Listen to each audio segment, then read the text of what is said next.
Hey everyone, and welcome back to another episode of Kill Your Hero, in which we'll be fighting another friend of mine, KingLIFEDRAIN. So, I have to thank for the fights, since they were a lot of fun. It probably helped that we had the Drop Out Dragon in the call with us while we fought, to kind of fuel the fires of lunacy, but still he's a really great guy, and just a lot of fun to talk to while you fight.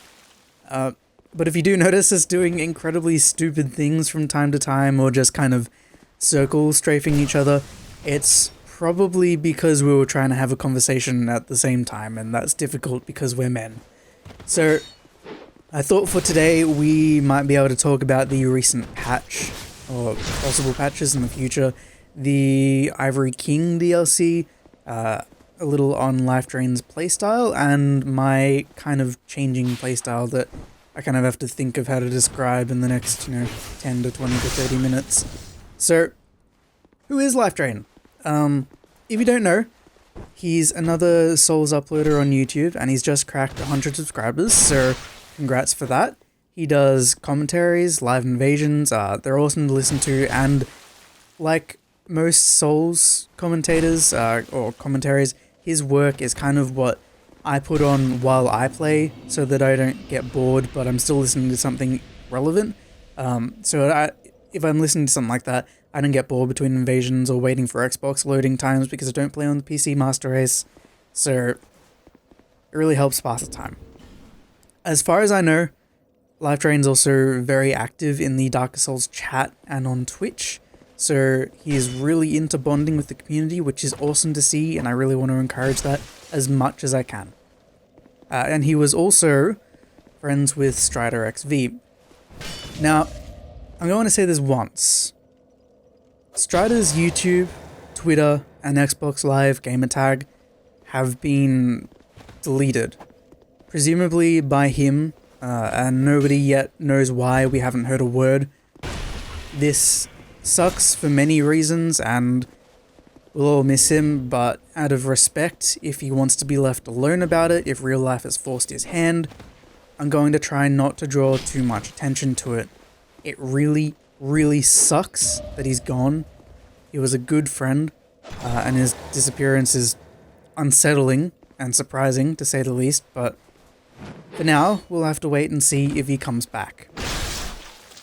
So, happier topic. The Last Crown DLC is out, and along with it, we've kind of got a patch that changed quite a few things. So, first off, and probably most important to a lot of people, backstabs have been nerfed. Testing done by Scorebrand, who I kind of know, like, tangentially, like I've been in the same Twitch chat as. He's a friend of Raw Parkour, another Twitch streamer. I recommend you go check him out. He's really fun.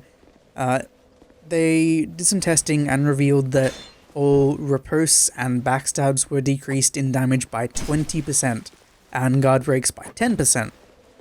This is pretty big since it makes dagger, fist, and mail breaker, like roll punish backstabs, feel not quite so dirty, and it generally helps to decrease the amount of damage that players can do in general. As you know, as most of you probably know, I think weapons in this game do way too much damage compared to the amount of health that a player can feasibly even have, like at 838. There were no direct weapon damage nerfs as far as I know, but what I did notice was that my mail breaker is not nearly as effective in PvE as it used to be. Well, in PvP it's still good, but it's not quite as wonderful as it used to be because of the nerf. Now, not only did critical damage get nerfed, but there are also some fixes implemented. So, you might remember I did earlier on in like the lifespan of the game, like in the first month or two, you might have noticed that riposting with a curved greatsword or ultra greatsword would sometimes only give you like 500 or so damage when you could possibly just do more with a single R1 or a backstab, definitely a backstab. The The bug with this, supposedly, was that weapons are set to do a certain amount of ticks of damage when they riposte or backstab, and instead of 1 or 2 ticks, these ultra weapons now do 2 or 3. So it yields much more appropriate damage rewards for parrying when you use a big weapon. Now, for those who don't know, backstab and riposte damage is usually pretty consistent, at least across, New Game and New Game Plus. New Game Plus is a little bit better than New Game, but there we go.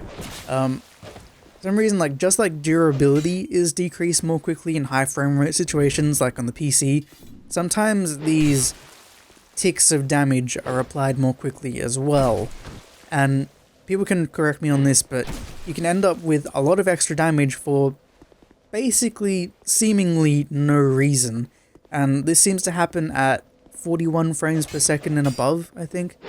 And the frame rate has to be high for both players in order for it to happen.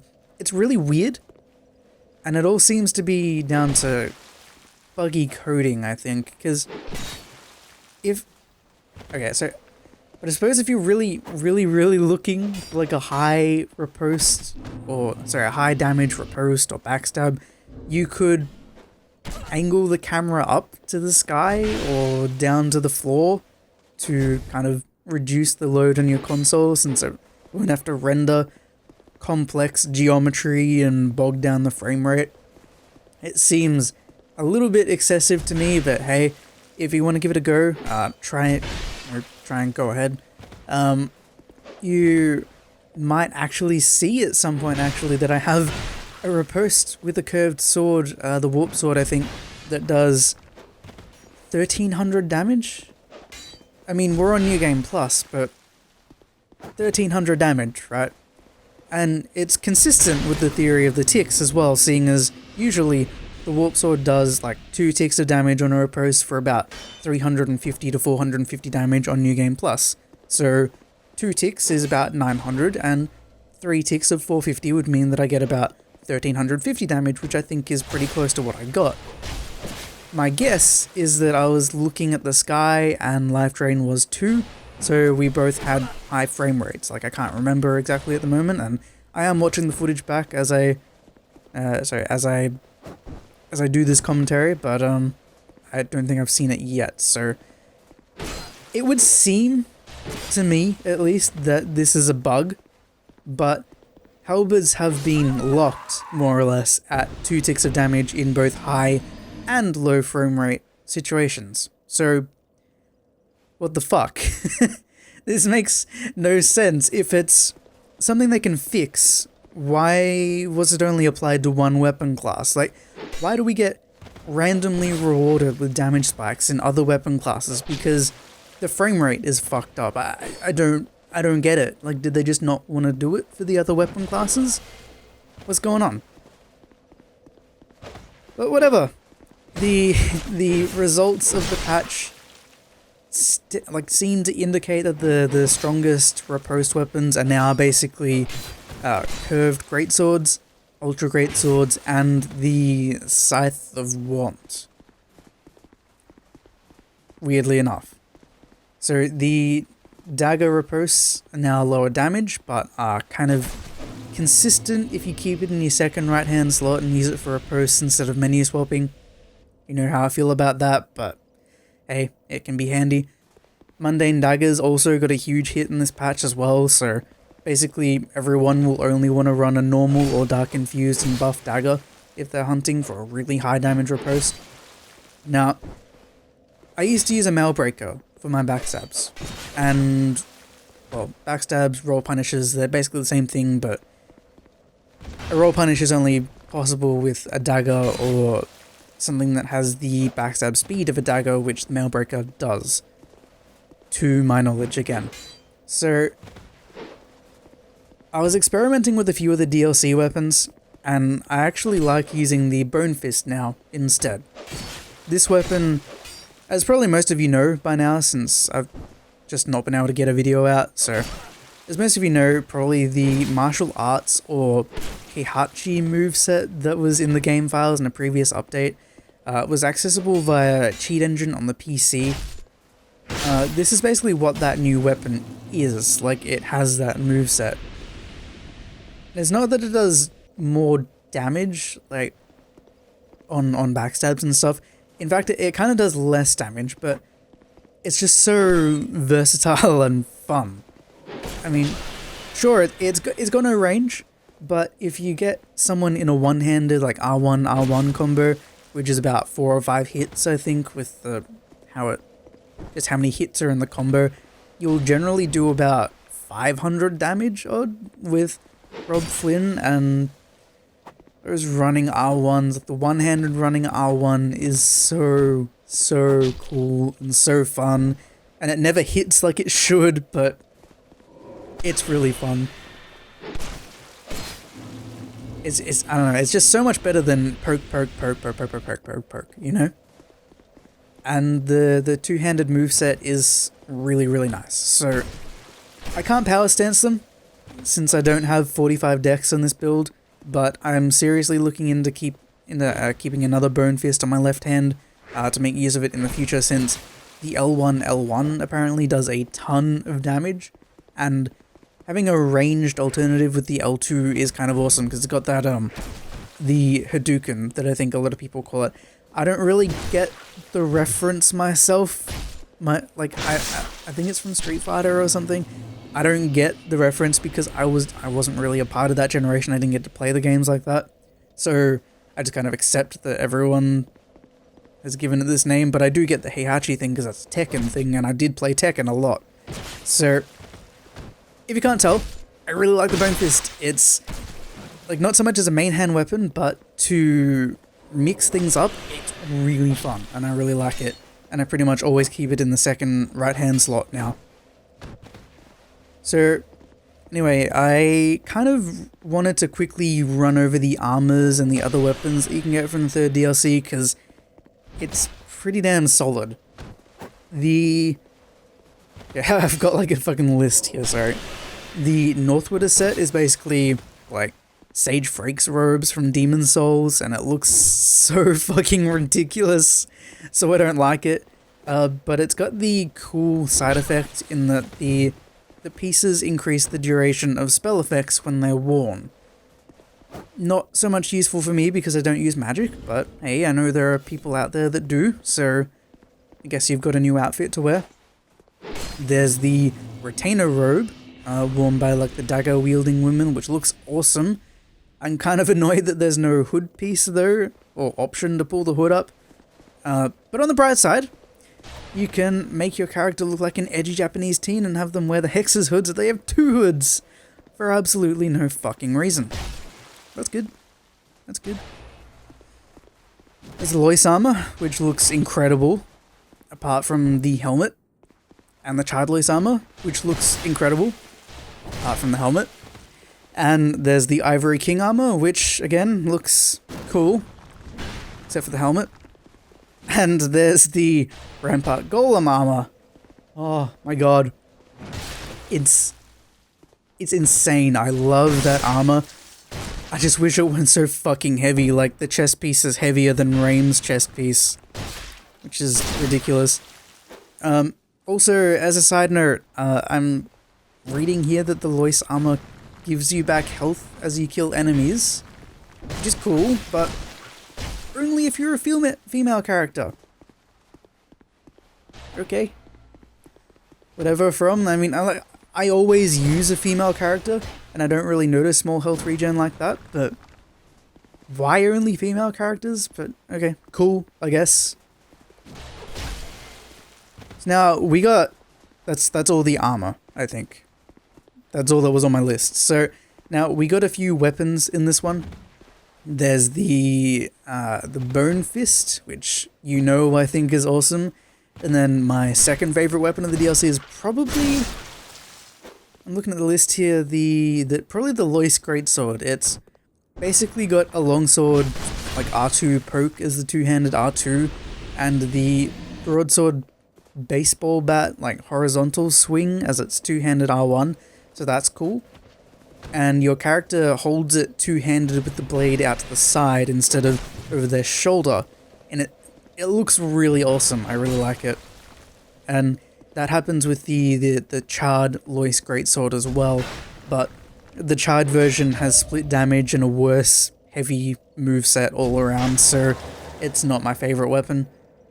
My third would probably be the Elaeum Lois, which is the curved sword that you get for trading Alsana's soul to Ornifex. It's got okay damage with Rob Flynn, and the R2s, although they're really slow, they heal when they hit another enemy or an opponent in an invasion for about 100 to 150 health. So it's not absolutely negligible, but it is kind of cheeky how it'll still heal you if you manage to land a phantom hit, but the other person manages to dodge it. Kind of like how the Chaos Blade still damages you if you hit someone, but they roll through it. The Rampart Golem Lance, as I'm told, is terrible, but the Ice Rapier, however, oh boy, it's good. It's really good.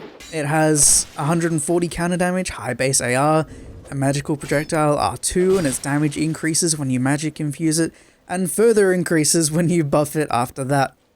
I've seen so many Ice Rapiers in the arena. So many. And I understand it too, because it feels like it's right on the borderline where it's extremely good, like it outclasses a lot of weapons, but a lot of people, I think, would still hold their tongue on saying it's OP. I think the Dropout Dragon recently posted this as well, but I think that it'd be much more reasonable if you just couldn't buff it. It's probably the best rapier in the game, given its range. It's really long. Its counter, its special, and really fast, heavy attacks that are also ranged, and the fact that you can also just buff it on top of that, so you can trade with Ultra Greatswords. It's really good.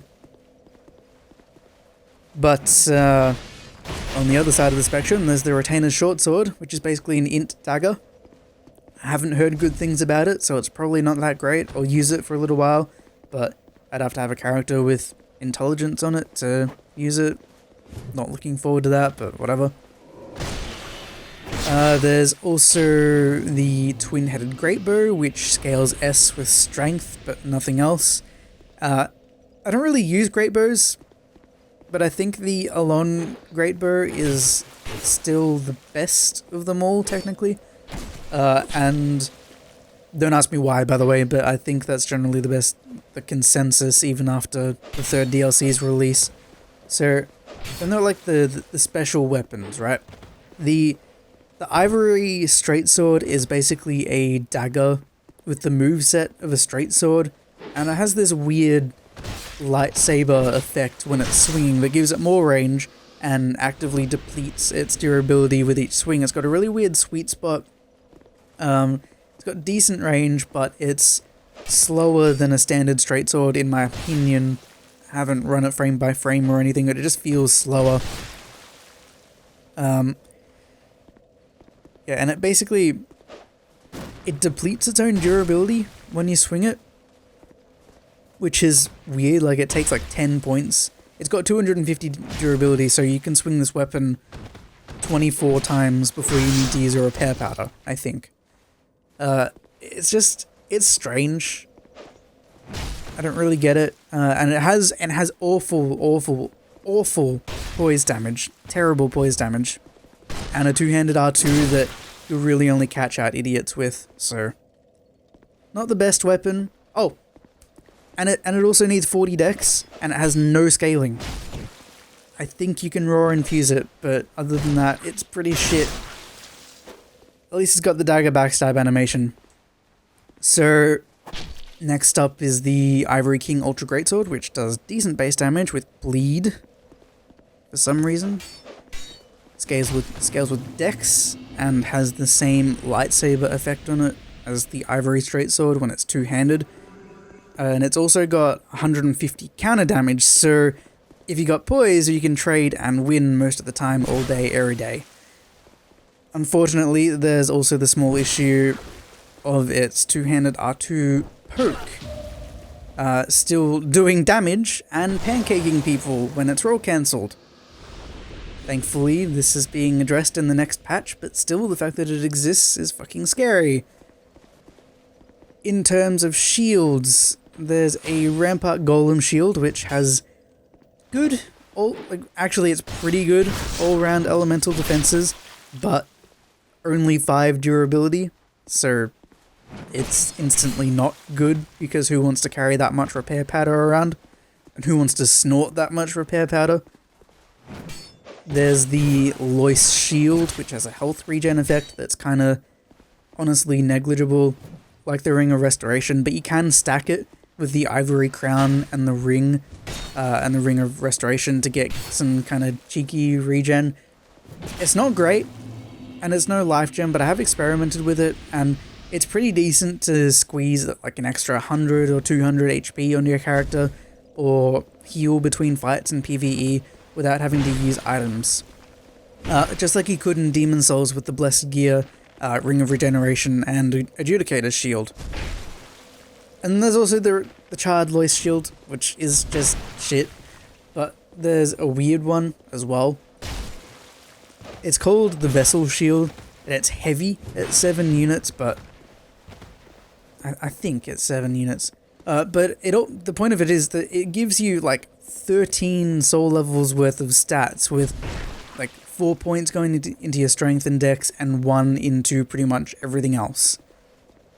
It's really weird, and it seems like this would be the kind of shield that everyone would be using if min-maxing for a meta was a thing. It's really weird. Like, do people at From have soul level matchmaking and they just forgot to push it to the public? Because that's what it feels like. Like, why release this shield that you have to access this late in the game that gives you these benefits if soul level doesn't matter in the end anyway? It's not going to be used by 838s, because 838s have 99 in every stat, and that seems to be what From wants us to be, so I don't get it. Anyway, there were a couple of staffs, being the Retainer's staff, which I haven't heard anything about, and Azal's staff, which is basically the tin crystallization catalyst to Dark Souls 2. It's got 4 durability, which means that it's got 3 casts before it breaks, as far as I know. And it basically turns magic into nukes, but since I don't use magic, I can't tell you to what degree. And then there's also the Sorcerer's Twin Blade, which is weird because it casts sorceries with the R2s, and it further limits an already kind of limited and easily parryable weapon class. But apparently it has the Warp Sword effect when it's power stance, meaning that it gets like the really awesome fucking spinny move on the L2. That's kind of cool, but still, it's not enough to make me use sorceries, and it has really high stat requirements. Oh, and probably one of my favorite weapons from the DLC that I didn't include in the list before, the Curved Nil Greatsword, if that's how you say it. God damn, there are a lot of weapons in this DLC. This thing basically has the Dark Souls 1 two-handed R1s instead of the twirly curved greatsword moveset that most have in this game, like the Murakumo. It remains unparryable and has some weird spinning attacks on the R2s, like as well as like the standard pancake one-handed R2s as well. So two-handed, the L2 is a slow but unparryable spinning attack, and it scales with both strength and dex with an S and a B, so that's really awesome for a quality build or just, you know, an 838 build. But then again, it's not really a build to get to that point, is it? That's not it, because it gains AR with every New Game Plus cycle up to +9, which maxes it out at like 712 AR with like 99 in every stat, and 812 AR with Rob Flynn. It can't be buffed, but goddamn, who gives a shit? It's awesome. I just wish New Game Plus PvP was where I want it to be so that I could make the most use of this thing, but it's a really cool weapon that's definitely found a place on my inventory at all times. Oh, and there are some weird, like, single armor pieces in this DLC as well. The old bell helm is literally a bell that you wear in your head. It negates all damage from headshots and rings when it does. Okay, Japan. And praise be to God, because the symbol of avarice is back. This time with tongue physics. Pretty cool. Doesn't hurt you nearly as much as the first game though. And it has like the item discovery boost as well and souls gain boost as well. So I don't know if it's better than other like headpieces for that. I would hope that it is because it damages you and it weighs 8. So I hope it's better, but if it's not, I'm not going to be too broken up because, you know, I don't exactly farm a whole lot. Then there are the spells. Soul Flash, which is a small AoE over the cast that does practically no damage and doesn't knock opponents down consistently. That's probably my biggest problem with it. Then there's Dark Dance, which is like a really fast casting and non-homing pursuers. I remember getting hit by the Hexer, Nikolai, I think that's what he was called, in the Ivory King DLC, and like he casted it and I was like, what the fuck is that? And then I got hit by it and he took 80% of my health in one hit. And this is a phantom in the game, so it was like a really strong version of it because phantoms just have insane damage with everything, but it does decent damage in PvP as well because I've been hit by it because I've only ever seen it like twice. So yeah, it does decent damage, at least with whatever stats they had to make it do that. So there's also, oh shit, what was it called? Splintering Lightning Spear, that's right. Which is awful.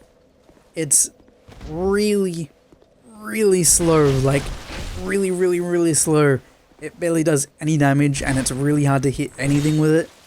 Lightning spells are kind of all over the place with their balancing. I don't get it.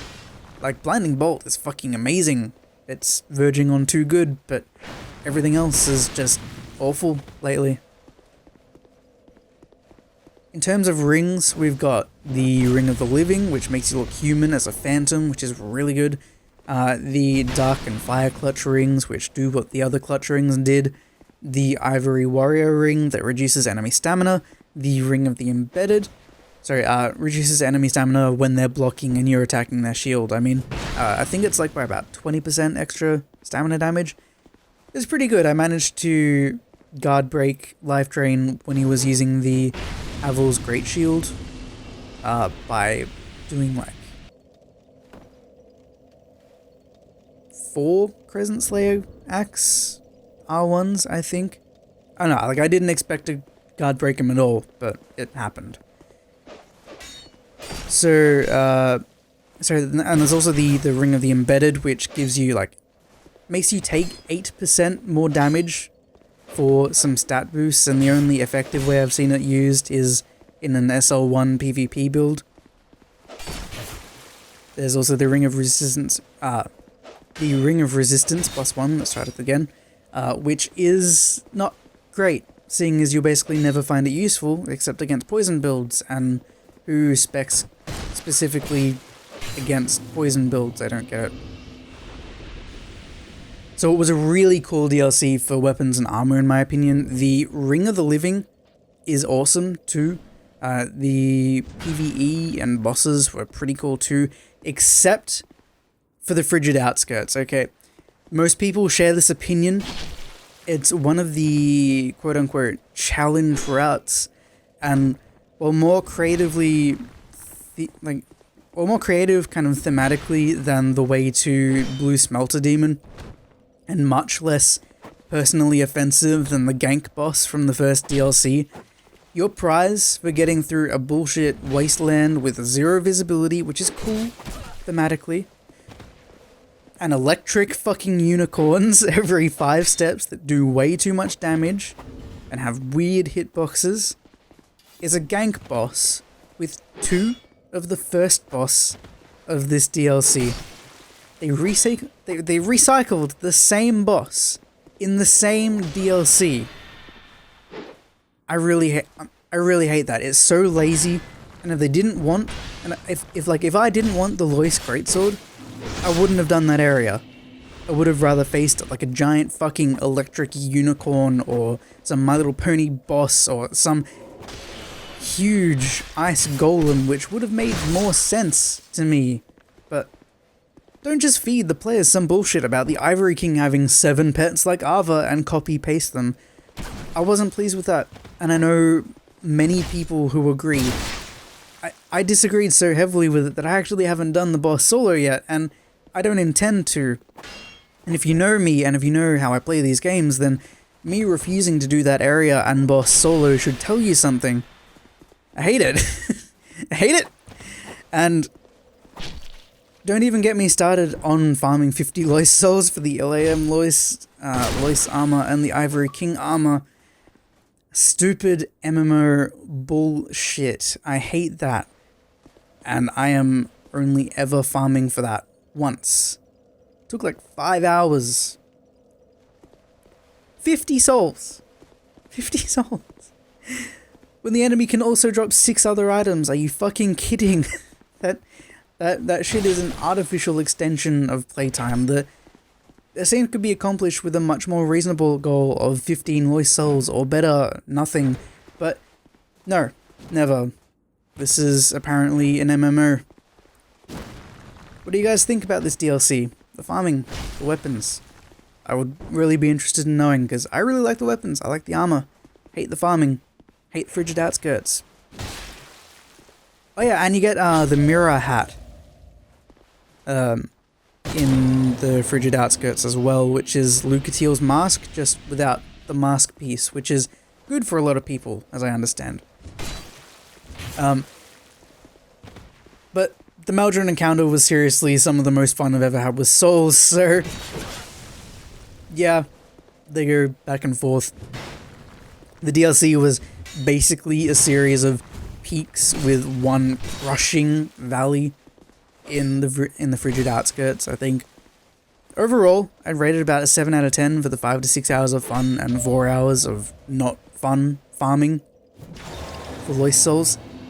Now, I'm sorry for talking so long about the DLC and just the stupid items and stuff when we've been having all these awesome fights in the background, but these videos are kind of less about PvP for me than more of like a large scale update of kind of what I'm thinking of the game as a whole. But we should actually talk about the PvP. LifeDrain is a really fun fight. He parried me more than once. I was really surprised, not because I think I'm amazing, but because he was using the parrying dagger, and I can't parry with the parrying dagger for shit, so well done. He likes to fight locked on, which I've been paying some more attention to myself instead of playing purely unlocked. To size, I find like, to kind of like size some people up, strafing left or right is useful to get a bead on exactly how they're moving and how they're approaching you. I think I stayed locked on far too much in these fights, but also that I used a few weapons that kind of really only function at their best when you're locked on, like the Partisan R1s. They don't really home if you're not locked on. I'll work on that. There's also a lot of role punishing going on and playful swapping to jesters. Really, there was no salt. It was just fun. Every time someone put on jesters, we had a laugh. Also, this is probably the first batch of clips I've released since I lost my hard drive with all of my recordings on it. So I've moved on from target shield to medium or small shields, and I've done this quite a while ago, but again, lost all my footage, so fuck me, I guess. The small leather shield, I think, is pretty good, and so is the Llewellyn shield. Those are the shields that I tend to use as my parrying shields now, because they're very light and they have decent defenses. I've been working on my parrying timings with them, so I think I'm comfortable parrying with a smaller window now. I get slapped a fair bit still, but I'm still getting used to it, and I like the medium shield much more for setup and backstep parries. I don't know what it is, but the window just seems to make more sense to my brain, even like more so than the target or buckler. It just makes more sense, like how the shield moves to like when the opponent gets parried. I don't know, it's weird, but it makes more sense to my brain. And when you're talking about parrying, like comfort and prediction is 90% of the technique, so I still hate that rapiers basically can't be set up or backstep parried, which makes it such a spammable weapon class. And with Rob Flynn and infusions and buffs, it's no wonder you can 4-shot some people with rapiers, especially the new one. And the Chaos Blade didn't get a nerf, by the way. Disappointed from, but, you know, glorious Nippon steel. I don't know what I expected. Oh, and I'd just like to point out that I was in a Skype call with LifeDrain, and he was pretty dead set on blaming some occasional crazy phantom range on me being in Australia, until he lost connection twice to the Skype call. So, yeah, it's obviously it's just Australians with bad internet, and my internet was so bad that it fucked his up, obviously, even though Dropout Dragon was hosting the call. No other explanation. Again, KingLIFEDRAIN is another Souls uploader, so it'd be really great if you could check him out. This community is so good at sticking together and helping each other out. I love it so much. And, I think that's... Oh shit! I almost forgot. I am at 672 subscribers exactly at the time of recording, so thank you guys so much. It's really, really awesome to see the channel continue to grow. I'm making some awesome friends and really looking into expanding into Twitch as the holidays approach. In just a few weeks, I can maybe set up a schedule, and we'll have our subscriber celebration 12 to 24-hour stream yet. So yeah, I think that's all I wanted to talk about for real this time. Plenty of videos to come. It's just that I'm revising for exams at the moment, so my time is kinda limited, like not super limited, seeing as I only have a couple of subjects, but it's kind of limited. So guys, tell me what you think of the new DLC. Do you have any favorite weapons? Any annoyances? Let me know in the comments and I'll get back to you as soon as I can. Provided Google ever fixes the damn notification alert not lighting up. So anyway, thanks for watching, and I'll see you next time.